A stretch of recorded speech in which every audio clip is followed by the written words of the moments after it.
Gracias por estar aquí hoy con nosotros.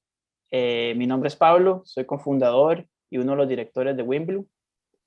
Hoy vamos a comenzar este ciclo de encuentros con los autores del volumen Muerte y Luto. Es el volumen número 4. En esos encuentros queremos establecer conversaciones sobre este tema que tarde o temprano nos atraviesa a todos, como lo es la muerte y el luto. Especialmente en el contexto en que vivimos, nos hemos enfrentado a la muerte y a la pérdida tanto a escalas personales como planetarias, lo cual nos invita a cuestionar esta dualidad entre la vida y la muerte. Indiscutiblemente, en WinBlue quisimos abordar el tema desde una perspectiva más allá del humano, tratando de reentender la muerte como parte del ciclo de la vida. Desde ahí, podemos explorar la muerte más como un portal que nos invita a apreciar la naturaleza cíclica de nuestro planeta y nuestros mundos interiores. La muerte, entonces, no como un fin último, sino como constante proceso de transformación. Hoy estamos conversando con Francisco Provedo y Valeria Sestúa, ambos autores de 2 historias que forman parte del volumen 4. Entonces quiero empezar dándole la bienvenida a ellos dos y las gracias por sacar el momento y el tiempo para compartir con nosotros el día de hoy. Y bueno, me gustaría que compartan un poco cada uno sobre sus vidas y de la historia que comparten en WinBlue. Quizá podemos empezar por Valeria. Hola, ¿cómo están? Hola a todos. Bueno, yo soy fotógrafa o hago fotos o tengo una relación con la fotografía hace un poco más de 20 años que estudié.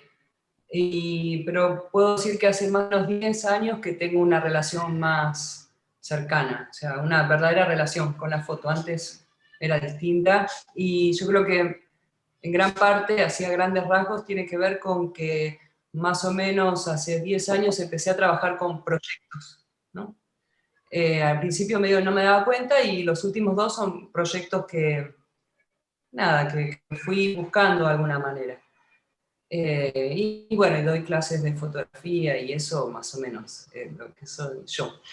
En relación al trabajo, del que vamos a hablar hoy, un poco se lo debo, nació gracias a un trabajo anterior que yo hice durante 4 o 5 años, que más o menos logré cerrarlo hace 1 año y pico, que fue justo cuando empecé a trabajar con este proyecto actual, que se llama Bajo la Piedra, y es un trabajo que tiene que ver con la ausencia de mi hermano, ¿no? Con su muerte, que justamente este año se cumplen 30 años.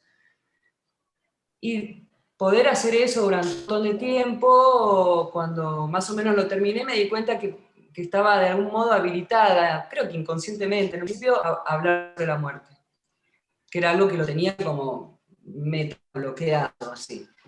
Y con esta libertad nueva, digamos, recordé de alguna manera mis preguntas o mis primeras preguntas en mi infancia. O sea, realmente cuando era muy chica yo tenía una curiosidad muy, pero muy grande por la muerte. Por mi muerte en particular, pero por la muerte en general. O sea, realmente me daba mucha más curiosidad que miedo o angustia. Y yo vivía en un lugar donde había un montón de animales dando vueltas, en una ciudad donde yo tenía relación, sobre todo con perros y pájaros y gatos, pero mucho, mucho afuera, y me hacía amiga de los perros, y después estos perros morían muy de vez en cuando, y esos perros que antes yo les había dado un nombre porque no eran de nadie, de golpe nadie los enterraba, y era un poco yo la que de alguna forma los llevaba a un bosquecito que quedaba justo enfrente de mi casa, y he empezado a observar lo que sucedía después de que morían. Y me parecía realmente fascinante, y me sigue pareciendo, digamos, es lo que estoy haciendo hoy otra vez. Toda esa mutación, ver cómo cambiaban y cómo se mimetizaban y cómo algo nuevo empezaba a crecer ahí, a mí me explotaba la cabeza. Solo que lo había dejado ahí, y ahora lo retomo, yendo al museo, que después puedo explicar un poco más específicamente cuál es mi laburo ahí, pero para volver a hacer eso, yo ya no lo puedo hacer en la ciudad donde yo vivo. O sea, realmente no hay animales sueltos, la relación con los animales es muy distinta. Entonces, se me ocurrió comunicarme con los científicos que trabajan en el Museo de Ciencias Naturales, en el área de mastozoología, que es donde trabajan con los animales para que después pasen a ser parte de la colección, ¿no? O los embalsaman, o son esqueletos, y en el medio hacen pruebas de ADN y demás cosas, ¿no? Y en ese lugar, en este departamento de mastozoología, es donde se puede observar algo así como la mutación que veía cuando era chica. O sea, el animal cuando muere, que es hueso. Y ahí es donde yo pude hacer este trabajo fotográfico, ¿no? Al principio del año pasado, antes de la pandemia.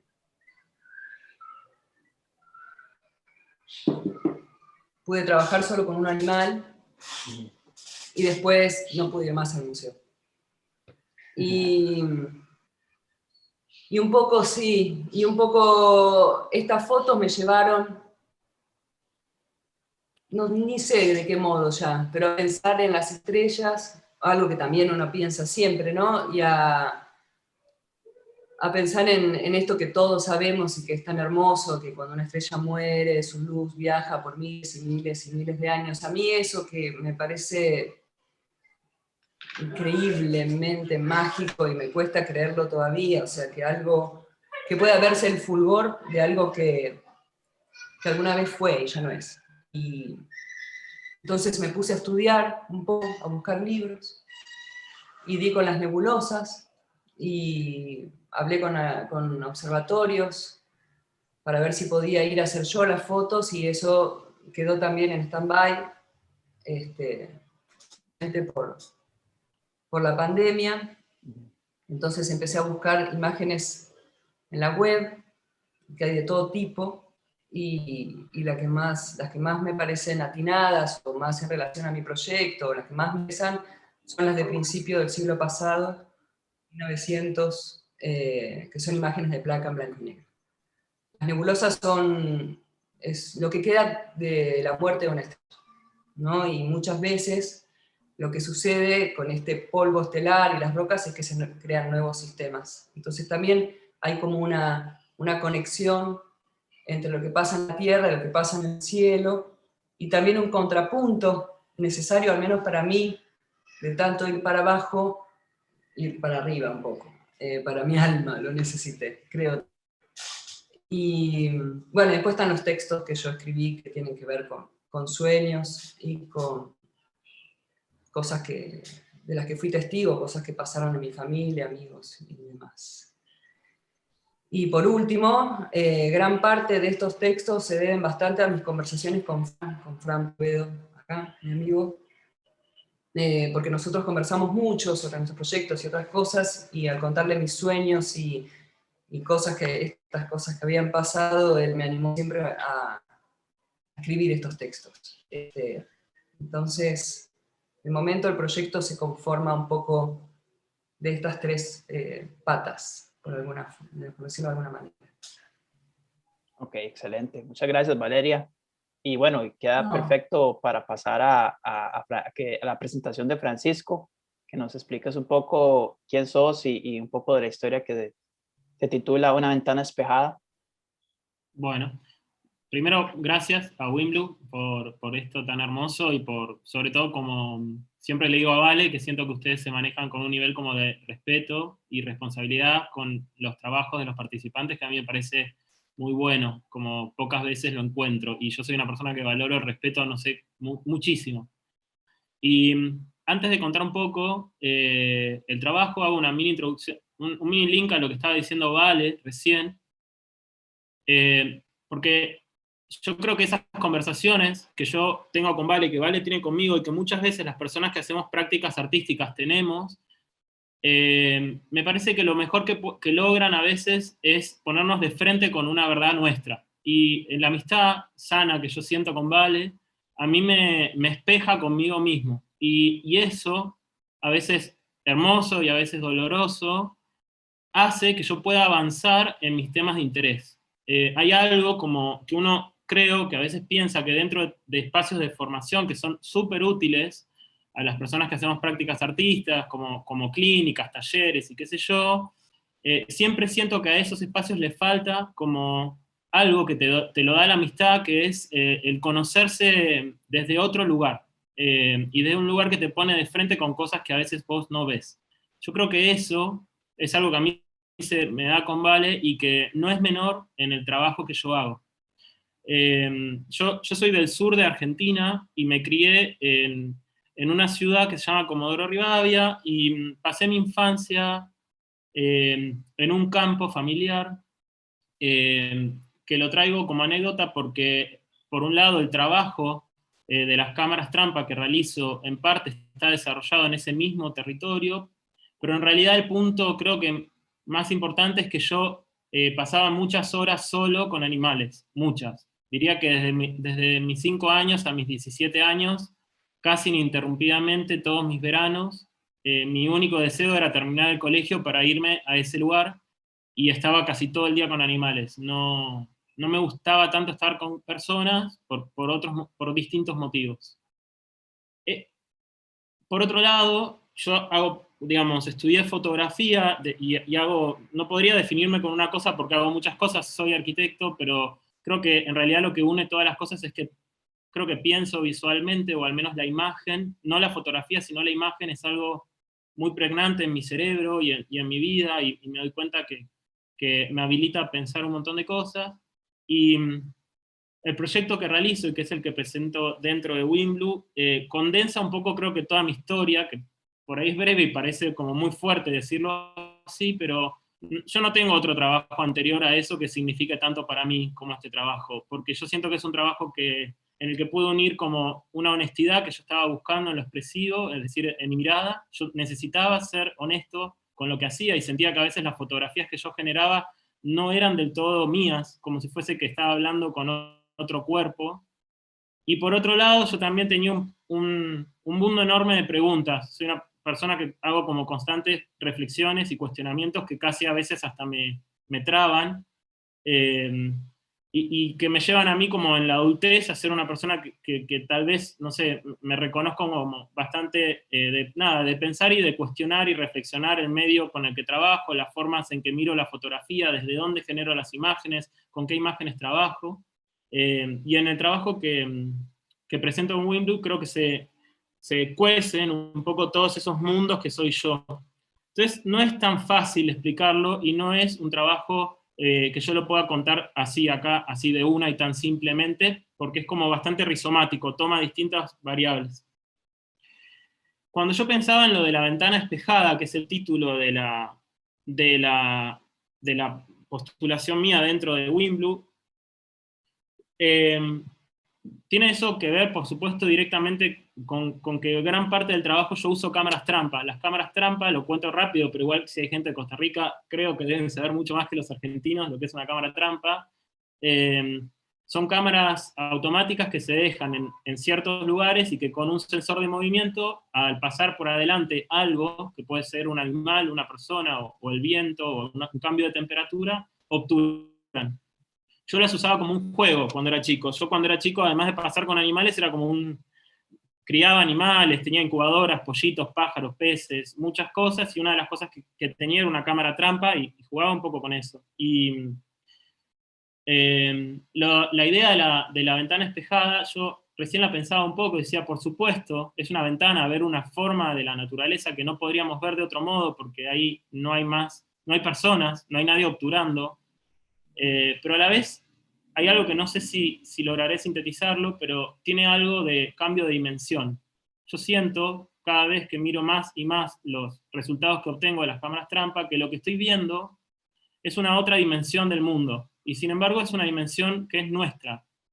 Espero no estar siendo complicado, y si no me entienden voy a tratar de ser más claro, pero a veces creo que creemos que la naturaleza está lejos y está por afuera de nosotros.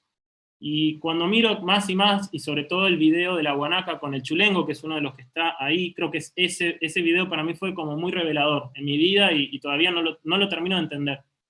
yo siento que de verdad es un manifiesto hacia un cambio dimensional, y ese cambio de dimensión está al lado nuestro, pero no lo podemos ver. No sé cómo decirlo, no es que hay que irse tan lejos, sino que es Quizá, algo quiz- que vive en quizá, nosotros. Francisco, quisiera justamente eso que estás mencionando, un poco me salta hacia la pregunta, la primera pregunta que tenía para vos, que es justamente una frase que escribís en el ensayo que tiene que ver con esta mirada, ¿verdad? Y me gustaría que profundices en eso un poco porque justamente amarra los temas de hoy, que son la mirada, la muerte y la naturaleza. Vos escribís, al mirar a la naturaleza, estamos también mirando de frente a la muerte. Siento que un poco lo que pasa en esos videos, que por ahí no sé si contarlos o no, porque en realidad están en la página Wimbledon y se pueden ver, es que justamente está la presencia de la muerte y está como la actividad posterior a la muerte, y lo que sucede como después eh, es como bastante sorprendente. Cuando yo miro esos videos, me acuerdo de mi infancia. O sea, todo el tiempo me acuerdo de mi infancia, porque yo lo veía directamente. Y cuando vos sos chico y estás en un lugar, en el campo, o con animales o en la naturaleza, inclusive creo que en la adultez también, tenés una exposición muy directa a la naturaleza, una exposición casi sin explicaciones de lo que vos estás viendo. Vos simplemente lo vivís, sobre todo si sos un niño, porque no hay explicación que valga, digamos, es simplemente vivir. Y ves cosas bastante fuertes, digamos, desde hoy, desde la adultez y desde mi persona ahora podría decir fuertes, pero en realidad en ese momento son naturales, digamos, no tenés ninguna explicación. Y yo vivía viendo la muerte, vivía viendo animales morir, yo mismo los mataba, o yo mismo los veía morir adelante mío y yo no hacía nada para que eso no suceda, simplemente observaba. Y no había ninguna cuestión, diría, a veces digo moral, no sé si es la palabra, pero no había ningún tipo de explicación a esa muerte, simplemente sucedía. Y esa exposición, que yo la considero muy fuerte, a mí me relaciona con algo como profundamente vital. Espero no ponerme muy en un plano demasiado subjetivo y que no se comprenda y ponerme muy críptico, pero yo creo que uno ve esa muerte porque no hay ningún tipo de matiz. Estás directamente enfrentándola. No hay ningún tipo de filtro cultural humano que te diga esto es la muerte y se va a duelar de la siguiente manera. No, vos lo ves morir adelante tuyo y ves que es terrible, pero sucede y sigue. Y sigue de otra forma. Y me parece que un poco lo que escribo en el texto tiene que ver con que los humanos creo que generamos barreras enormes, al menos los humanos occidentales, digamos, o dentro de la cultura en la que yo vivo, generamos barreras bastante grandes para no verlo. Eh, Cuando en realidad es algo que está de vuelta mucho más cerca de lo que uno piensa. Y me parece que un nene que mira eso está muy cerca de la vida también, como de una profunda verdad de la vida. Y para mí eso me constituye. No sabría explicarlo mucho más que eso, digamos. Porque tengo miedo como de pisarme sobre lo que siento, y eso puede ser medio peligroso. Pero creo No, que hay pero algo de eso, como de que no hay ninguna explicación, no hay lenguaje. ¿Se claro, entiende?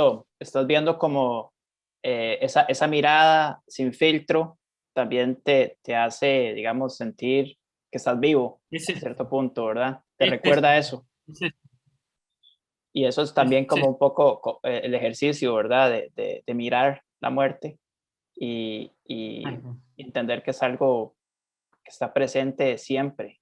Y como vos decís, el límite es muy, entre la vida y la muerte es sumamente delgado, ¿verdad? Simplemente que nosotros lo hacemos gigantesco para poder vivir nuestras vidas. De alguna manera, culturalmente, cierta gente lo hace distinto a otras, pero existe ese montón de símbolos y barreras que creamos.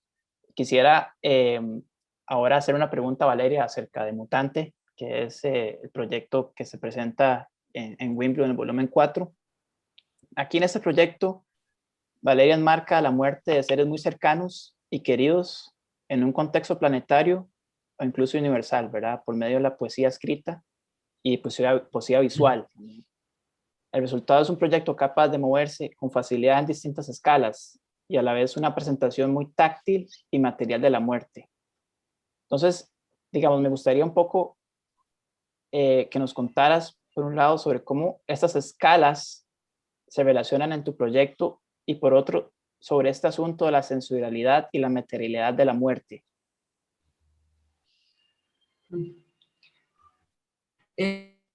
Volviendo un poco a lo que mencionado antes, en relación sobre todo a los animales, que es la parte como más matérica y la que yo creo que es la más, por ahora, en mi proyecto, es la más sensorial.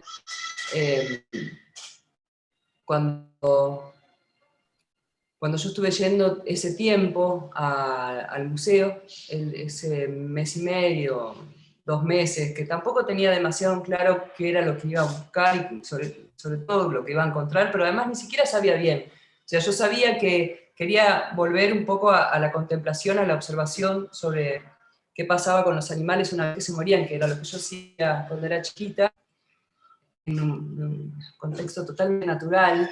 Y yendo a un museo era completamente, y es absolutamente distinto, pero hay algo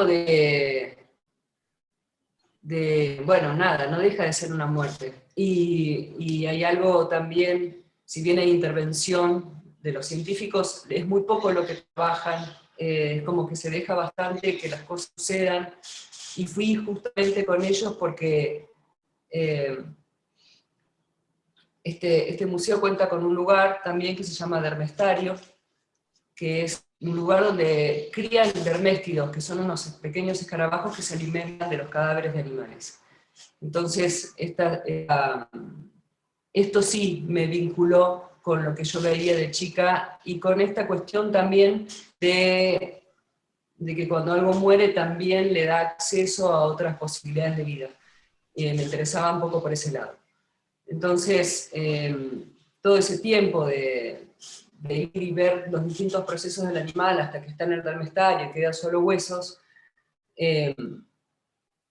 había algo en el estar ahí, en el olor y el sabor que te deja la muerte, estando ahí un montón de horas, que me llevó directamente a cuando miraba a los animales a los 10 años y en otras situaciones en mi vida también, en noches de hospitales, ¿no? Por muertes de las personas queridas. Y enseguida, ¿no? Algo de sentir y oler y llegar a casa y tener que bañarme y sacármelo y no era imposible que se vaya, tardaba un montón.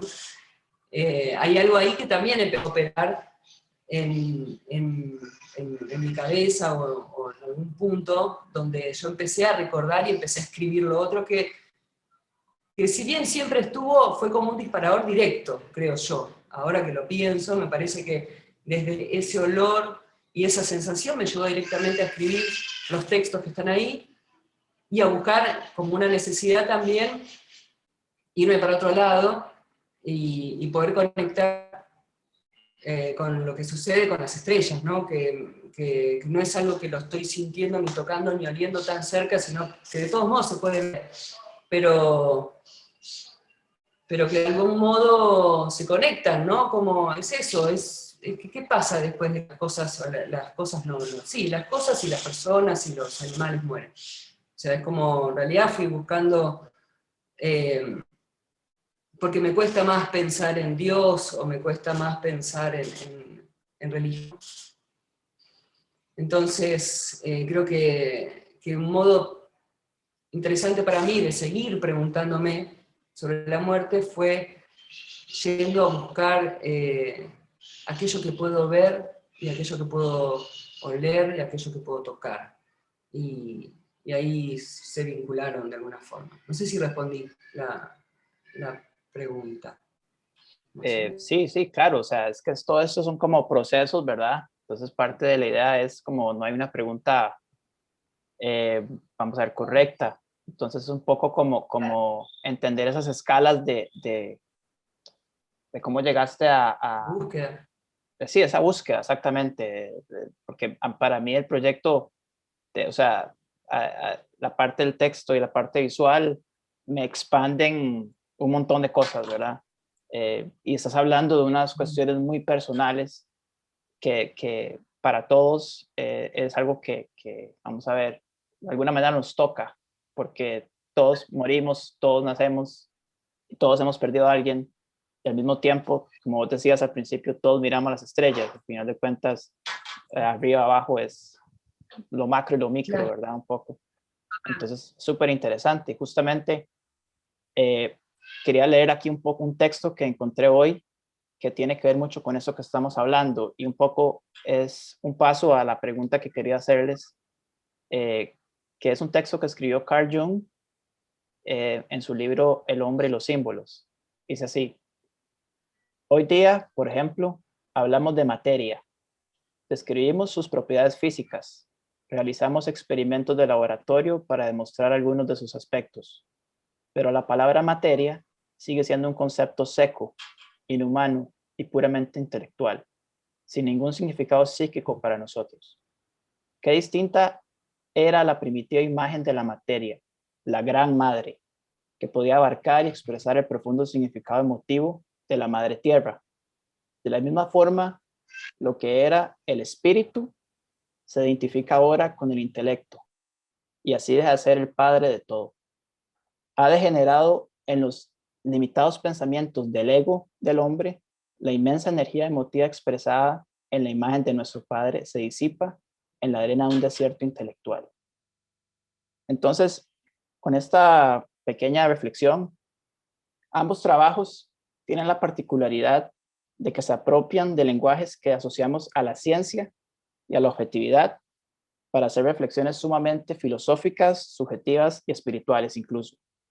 Entonces, quisiera que quizá podamos empezar con vos, Valeria, que nos hables un poco de esta apropiación y de por qué eligieron estos medios específicamente, qué les ofrecían en su exploración a la muerte. Bueno, por mi parte, bueno, en mi proyecto, de momento, tengo las fotos que hice en el museo y después me apropié de imágenes que busqué en internet, en la web. Porque la necesidad, bueno, mi búsqueda de la comunicación con los observatorios, tiré propuesta y proyecto a como 4 o 5 observatorios distintos, y están los que nunca me respondieron, los que me respondieron que no, y uno que sí. Y cuando el que sí me dio el ok, yo ya no pude ir a hacer las fotos, ¿no? Porque se cerró todo, pandemia y horror. Entonces me quedé como, bueno, con el sí y sin la posibilidad de hacer. Y cuando yo tengo que trabajar en mi proyecto, cuando me pongo a ver las fotos que hago en el museo, cuando empiezo a escribir y empiezo a ver y los empiezo a juntar y ver un poco en la computadora y ver cómo empiezan a trabajar entre ellos, ¿no? Y teniendo esta promesa de las fotos del cielo, entonces dije, bueno, no, necesito tener algo, por lo menos como fotos muleto, como la promesa ahí hecha imagen, para poder ver cómo funcionan, además. Además, estar, digamos, en la espera, necesité investigar un montón, porque yo no sabía, y sé muy poco todavía sobre la astronomía, sobre la física, por lejos. Entonces, al buscar imágenes en internet, primero aparecen las espectaculares del Hubble, ¿no? Y de la NASA y todo eso, que son fotos formidables y que tienen mucha información y que están re buenas y todo, pero al poco tiempo me cansé de ver eso y empecé a buscar imágenes más austeras, donde, bueno, nada, encontré fotos muy, muy antiguas, que eran, por supuesto, en blanco y negro, con otro tipo de definición, con cámaras de placa, donde lo que se veía era algunos puntos blancos sobre el negro y otras más complejas también, ¿no? Pero es más lo que uno imagina que puede ser eso, que todo junto, como una verdad absoluta y de todos los colores. Me parece que es más interesante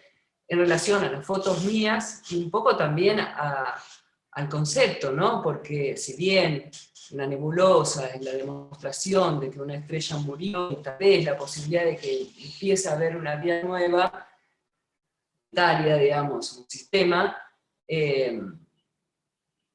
está ya lejano, a miles y millones de años luz, qué sé yo, me parece que es más interesante cuando no es tan claro, cuando es más lo que uno puede ponerse a trabajar viéndolas que cuando tenés todo servido. Eso con el cielo, bueno, y después buscando a los fotografiar en el museo, bueno, charlar, sobre todo con los científicos, que eso me permitió conectarme desde otro lugar también con los animales, distinto al que yo tenía. Yo creo que tengo como si fuese, creo que vivimos en sociedades que están cientificadas, ¿sería? O algo así. O sea, creo que tenemos la naturaleza, o al menos lo que yo veía de la naturaleza cuando era chico, estaba muy mediatizada por la explicación científica de la misma. Entonces había una presencia de la ciencia como disciplina ya inherente a la cultura en la que yo vivía. Yo miraba documentales de animales y lo que te dicen de los animales en un documental de animales está mediado por el pensamiento científico.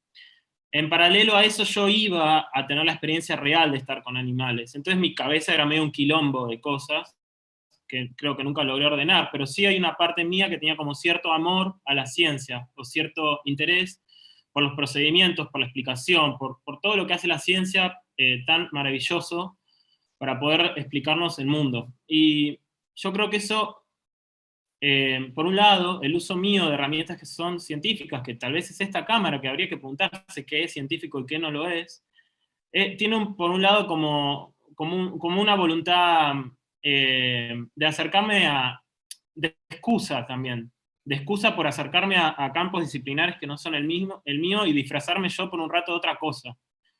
Y te lo estoy diciendo y eso lo fui descubriendo. Muy puntualmente hubo una experiencia con un científico que no está en este trabajo, pero que tuvo que ver con un científico que a mí fueron muy pocos días que conviví con él, pero me marcaron bastante, y es un chico que estudia caballitos de mar, una población de caballitos de mar en el sur de Argentina.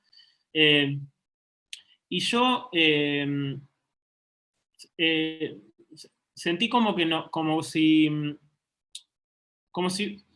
hubiese una explicación como muy mecanizada de las cosas. Y ahí hubo una advertencia de mí. Pero a la vez, mientras yo más me acercaba a esa ciencia y más me jugaba con herramientas que no eran mías, parecía que yo estaba lejos de mi quehacer, o parecía que yo estaba lejos de mi disciplina, que es quizá las humanidades, o quizá lo artístico, o quizá otro campo disciplinar. Pero a la vez, cuanto más me alejaba, más me acercaba. No sé cómo explicarte, como si hubiese una búsqueda mía por disciplinas que no tienen que ver con lo mío, que de alguna forma vuelven a girar y vuelven sobre mí. Y yo creo que eso es central. Yo creo que uno no puede como pensar si no es a través de otras cosas.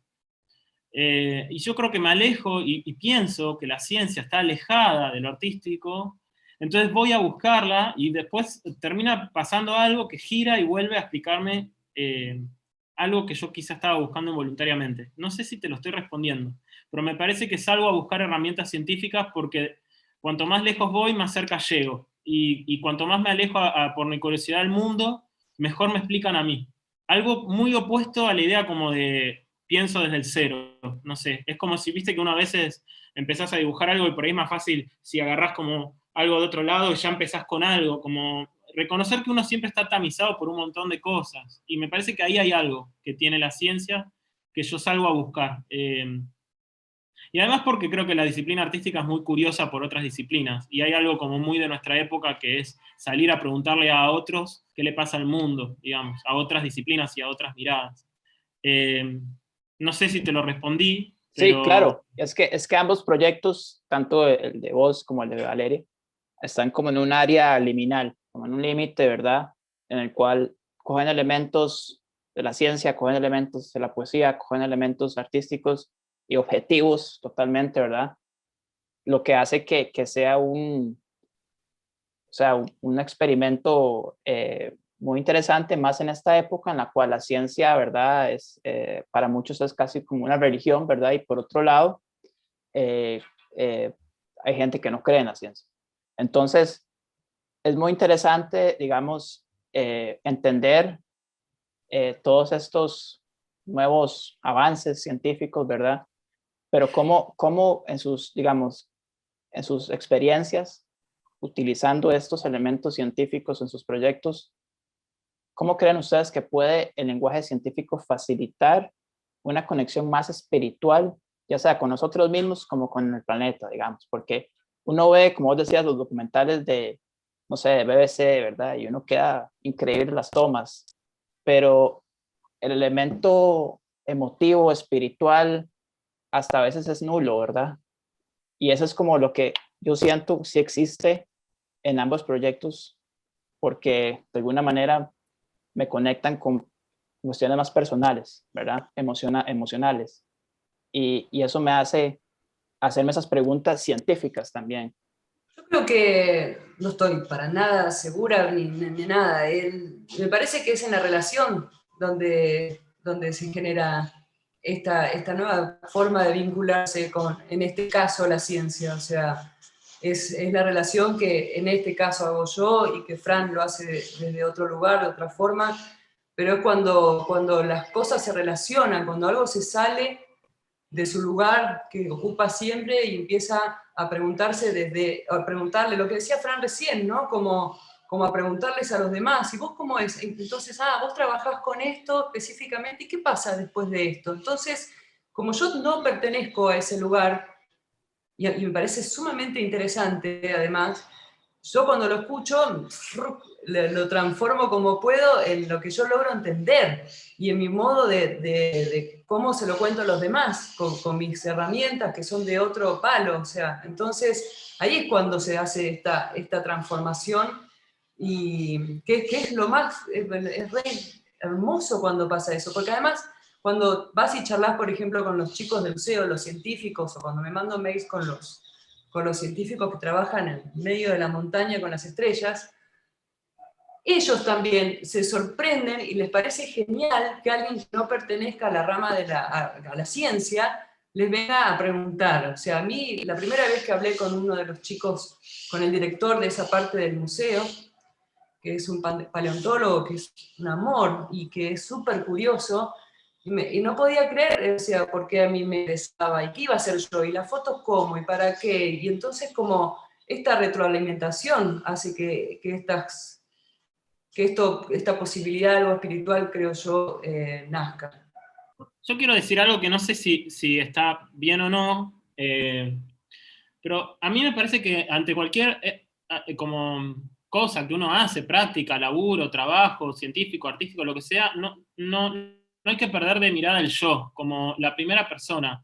Como hay algo que los que hacemos prácticas artísticas estamos más habilitados a hacer, que es no perder, no sé si es el yo, la primera persona. Yo creo que cada día que va pasando me doy cuenta más que es como una capacidad de empatía con las cosas que vivimos en torno, y que la academia o los procesos de formación que hacemos no nos inhabiliten de alguna manera a que la presencia de uno, la mirada, lo subjetivo, esté como si fuese por afuera de las cosas, como si fuese por detrás, como si no fuese tan valioso. Me parece que ahí estoy tirando una cosa que para decirla en público es como un poco complicada, pero me parece que ahí hacemos una pérdida gigante.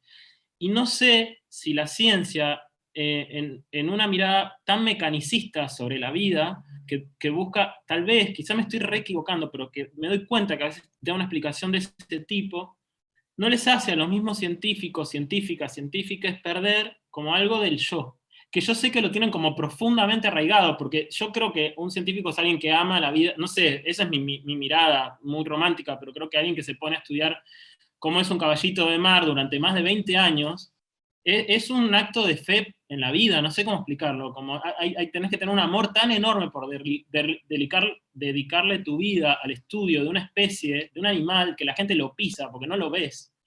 Que yo creo que ahí hay algo que es raro en la mecanización del mundo, y creo que eso se relaciona con la materia de la que hablaba Jung, que perdimos como algo que tiene que ver con la presencia del yo. Y yo creo que eso, me estoy tirando para cualquier lado, pero creo que ustedes desde Wimblu, con esta cuestión de tratar de enraizar otra vez y de reempatizar y revincular con cosas, lo están intentando hacer. O sea, yo siento que hay algo que es como muy propio, que es como una pérdida, no sé si se entiende, y si no se entiende lo intento explicar, pero que hay como una pérdida del yo, de la presencia de une ante las cosas, de la experiencia primera de las cosas. Yo creo que eso no se puede perder, porque es... y a veces creo que la ciencia lo elimina, ¿viste? O como si eso no fuese tan importante. Me parece que los artistas estamos más habilitados a poder movernos de esa forma. Y a mí me da un poco de pena eso, digamos. Sí, claramente eso es una de las cosas, digamos, que nos atraen de sus proyectos, justamente porque es como un poco, digamos, la ciencia muchas veces habla para científicos. Entonces, el público en general o otros públicos, hasta que le llegue la tecnología, es que entiende lo que está pasando y a veces ni la comprende, ¿verdad? Entonces, uno de los objetivos de Wimblu es básicamente traer la ciencia y narrarla de alguna manera distinta, ¿verdad? Darle otra posibilidad a la gente de comprensión de estos procesos.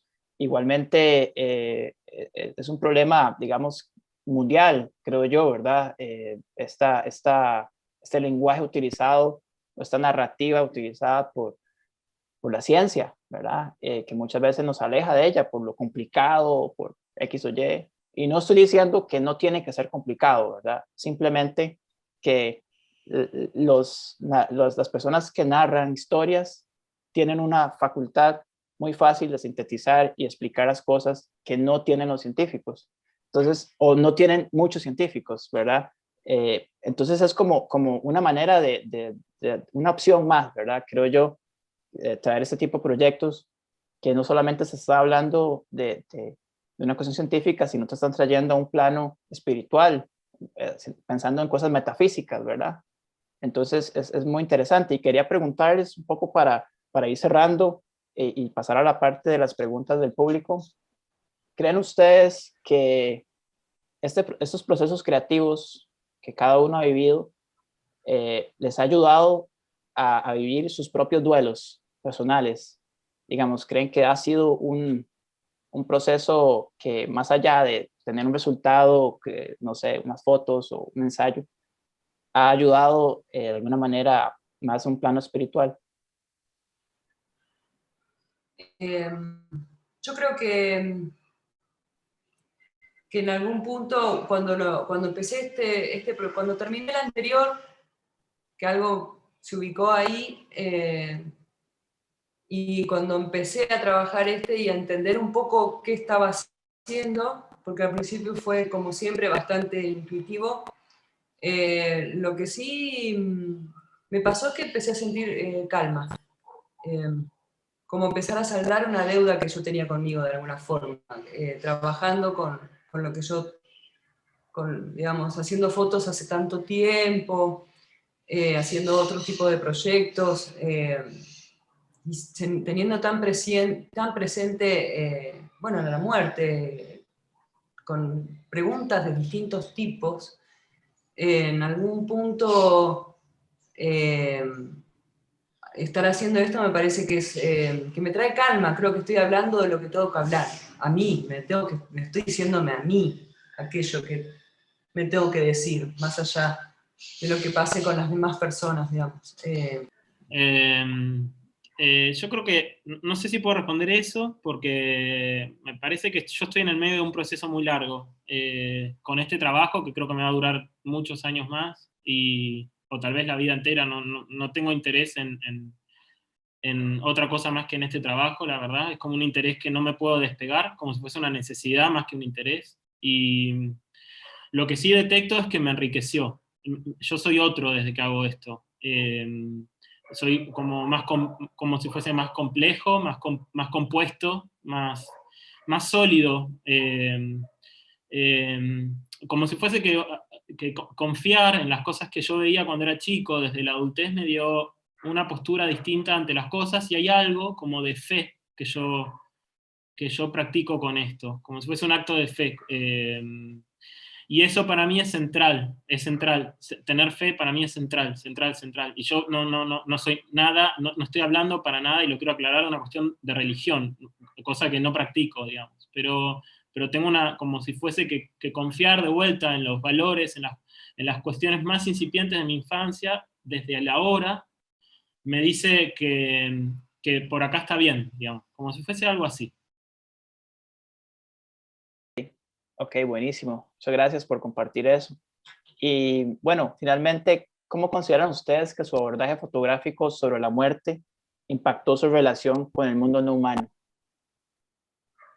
No sé si Francisco, si quieres contestar esa pregunta. Sí. Qué lindas todas las preguntas, qué difíciles, pero a ver, o sea, no sé, yo creo que eso está re en relación a mi trabajo, porque cuando yo miro, digamos, cuando hablo de que la ventana espejada para mí es como un cambio de dimensión, yo creo que ese cambio de dimensión es salirme de lo humano, digamos, de lo que creemos que es humano y de lo que consideramos que no lo es. Y te habilita a mirar desde otro lugar la cámara trampa, te habilita, lo que vos ves en una cámara trampa no es lo esperado, no es lo esperado científicamente, no es lo esperado bajo ningún aspecto. De hecho, lo que hace esa madre, padre o lo que sea guanaco, de quedarse tanto tiempo adelante de su hija, es algo que, digamos, te obliga como a mirar desde otro lugar, porque es totalmente como la voluntad del animal, la voluntad de su propia vida, su propia decisión. Entonces me parece que no hay, no sé, es como si me volviera más humilde, parece cualquiera lo que voy a decir, pero te obliga a una humildad. Es como si, no me puedo hacer el pelotudo, yo no puedo seguir pensando que yo voy a explicar la vida, porque no hay nada que explicar, lo único que tengo que hacer es correrme, digamos. Y nada, no sé, igual creo que estamos muchos pensando así, desde esa dinámica que nos obliga como a salir de esta cuestión como tan antropocéntrica, digamos. Me da miedo, no sé hacia dónde vamos, la verdad, pero al menos estamos intentando. Sí, al menos estamos conversando sobre esto y ese es un primer paso y haciéndolo de una manera continental, de Costa Rica, Argentina Sí, en este caso. sí. Es importante hablarlo para después verbalizarlo primero y luego de actuar, ¿verdad? O antes o después, pero actuar es importante, es parte de este paso. No sé vos, Valeria, si quieres contestar esa pregunta también, ¿cómo impactó tu relación con el mundo no humano, este abordaje? Creo que me volvió como a llevar, bueno, me volvió a conectar parecido, creo yo. O sea, la verdad que en este último tiempo a veces pienso que estoy más parecida ahora cuando era chica que nunca. O sea, como también vivo con un niño de 7 años, ¿no? Que me ayuda. Pero creo que nada, que es como volver desde otro lugar ya, desde el modo en que puedo, desde este lugar que ocupo ahora, pero me parece que si bien yo creo que siempre mantuve un vínculo con lo no humano, con los animales en general y con los cuelgues y los flashes y demás, pero creo que ahora que estoy como con la mirada repuesta ahí, pensando y soñando y escribiendo y leyendo, investigando, es como volver a conectar con eso que es el motor de todo lo que hago. O sea, realmente es precioso volver, es una de las cosas que más agradezco, como nada, siento que es gracioso. El otro día pensaba que yo toda mi vida pensé que iba a ser veterinaria. O sea, mi familia estaba todo asumido, mis padres y mis hermanos, y me decían, y en cuarto año del secundario, cuando tenía que ya empezar a definir a qué universidad ir, decidí estudiar cine. Y eso me llevó a la fotografía. Y cada tanto pensaba de golpe como a mí lo que me hacía querer ser veterinaria era poder estar cerca de los animales. Solo que me asusté, no quería que se me mueran los animales. Y es genial cómo de golpe ahora estoy ahí con los animales viéndolos desde el otro lado, y cómo en el fondo hay cosas que no se pierden nunca, y que es como decir, sí, está todo bien, es lo mismo, tengo el mismo interés. Entonces, es un poco una reconfirmación, entonces, para responder. Me reconfirmó. Eso, creo. Ok, buenísimo. Muchas gracias por compartir ese espacio de preguntas y bueno, yo sé que algunas preguntas quizás son un poco complicadas, pero nos interesaba escuchar sus opiniones mucho y yo sé que la gente que está escuchando también las valora. Aquí hay una pregunta que me están pasando desde Facebook Live que hace Ana Victoria Carrillo. Es un poco un pensamiento también, dice. También creo que existe otra manera de ver la muerte a través de la naturaleza, porque en realidad en la naturaleza todo es circular, nada se desperdicia. Un animal muerto se convierte en nutrientes para el suelo o alimento para otros. Su utilidad, entre comillas, y propósito es infinito. A mí lo que me sorprende y que justo creo que es ese es exactamente ese comentario lo que se ve en los dos videos con los que yo participo de la postulación en Wimblu, que es como la inmediatez con la que suceden las cosas, como si fuese que es un proceso que es como totalmente cíclico y continuo, y en el que se da, creo que es muy literal en el del cordero muerto, lo que comenta la chica Ana Victoria Carrillo, porque vos ves cómo rápidamente sucede un montón de procesos que están en torno a eso, ¿no? Y como si como si estuviese dentro de algo que no podría ser de otra manera. Nada, y ahí es donde yo digo, ¿dónde estamos nosotros? Digamos, ¿dónde creemos que estamos en todo eso? Digamos, ¿por qué a veces nos vemos tan por afuera de eso? Digamos? Creo que no tengo más que decir. A mí hay una idea que me encantó, que mencionaste, Valeria, que cuando te cuestionas esto de qué pasa después de que las cosas o las personas o los animales mueren, y vos decías que para vos es más fácil pensar desde la parte material, porque se te hace difícil pensar como en religión o tal vez en una cosa más esotérica. Y me gusta mucho esto, como esta idea de la materialidad como un portal hacia la espiritualidad o al revés también, como esta cosa de que está linkeado, ¿verdad? O sea, que no son dos cosas antagonistas como tal vez el pensamiento más cartesiano nos ha querido enseñar, ¿verdad? Que está la materia y está el espíritu y son dos cosas. Entonces, tal vez me gustaría si pudieran como profundizar un poquito en esto, porque es algo que ambos proyectos hacen, ¿verdad? Es este vínculo tan fuerte que hay entre la espiritualidad y la materia y ese camino que cada uno nos da al otro. Entonces, no sé si quisieran como conversar un poquitito más sobre esto.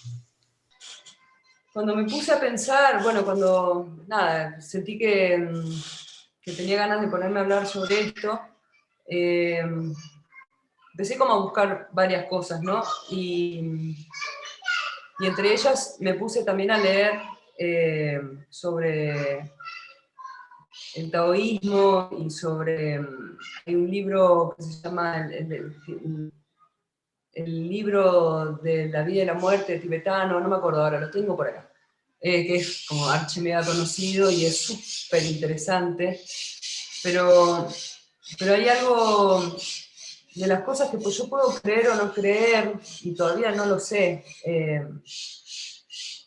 yo no sé, no, y eso es lo que más me encanta de esto, o sea, es justamente no saber y no tener la posibilidad jamás de tener una respuesta.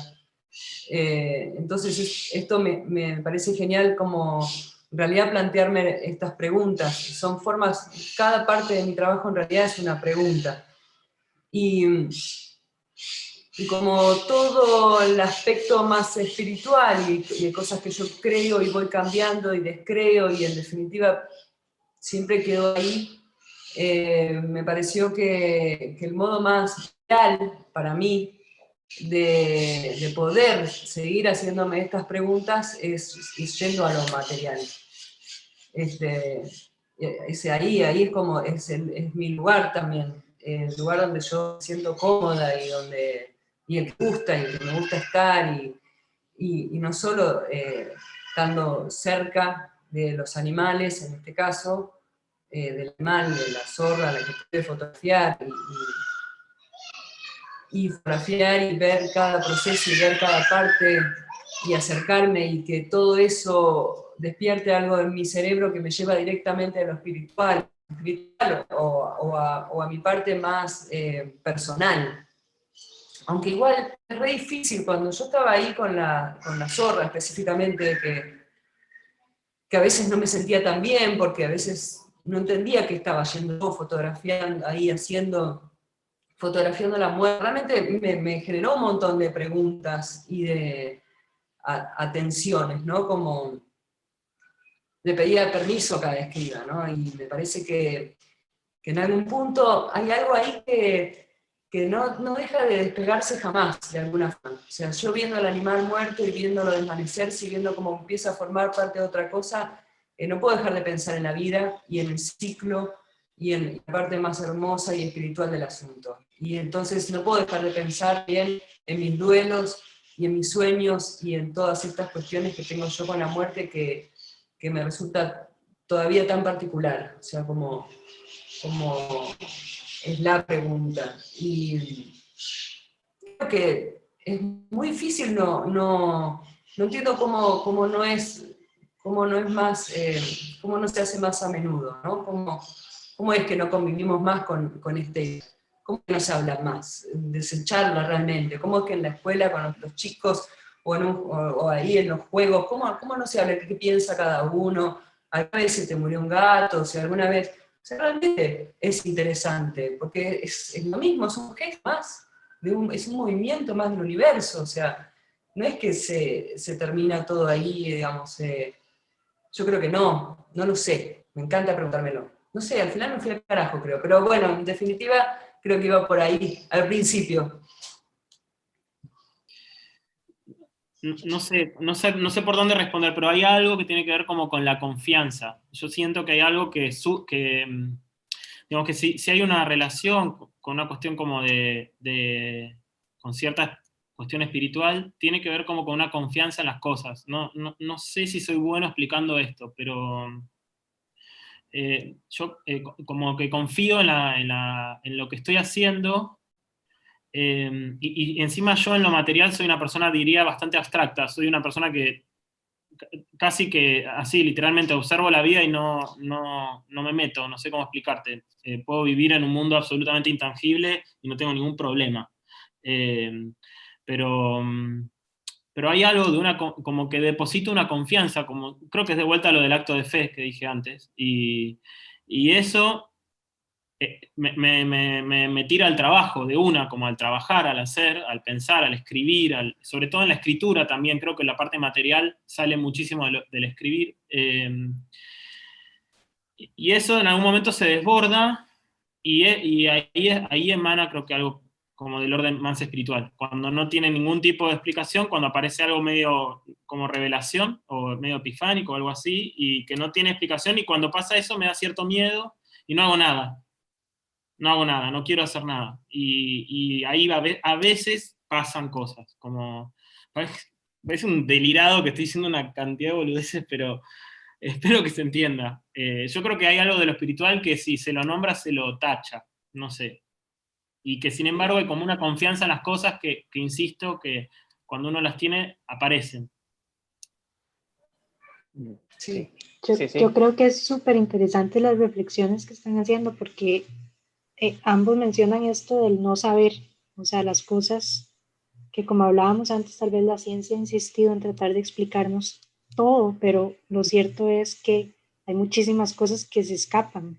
Y ahí es donde yo siento que entra a jugar un papel sumamente importante la narrativa, la mitología, y yo lo que siento en sus trabajos y una de las cosas que me atrae y me jala de sus trabajos es que es casi como una mitología moderna, o sea, es poder crear nuevos mitos, digamos, de cómo nos relacionamos con la naturaleza, con el mundo, con nosotros mismos, y es absolutamente necesario que a veces, porque a veces, digamos, para quienes hemos crecido tal vez un poco más separados, podemos sentir una incomodidad, digamos, en apropiarnos de mitos, creencias que no son nuestros.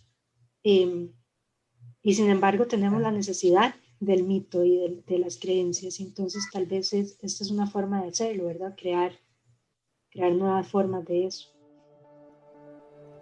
Si querés apoyar nuestro proyecto, podés compartir este episodio, visitar nuestra revista digital winblue.com, suscribirte a nuestro boletín o bien, si está dentro de tus posibilidades, unirte a nuestra comunidad de Patreon, donde podrás acceder a contenidos exclusivos desde los $3 al mes.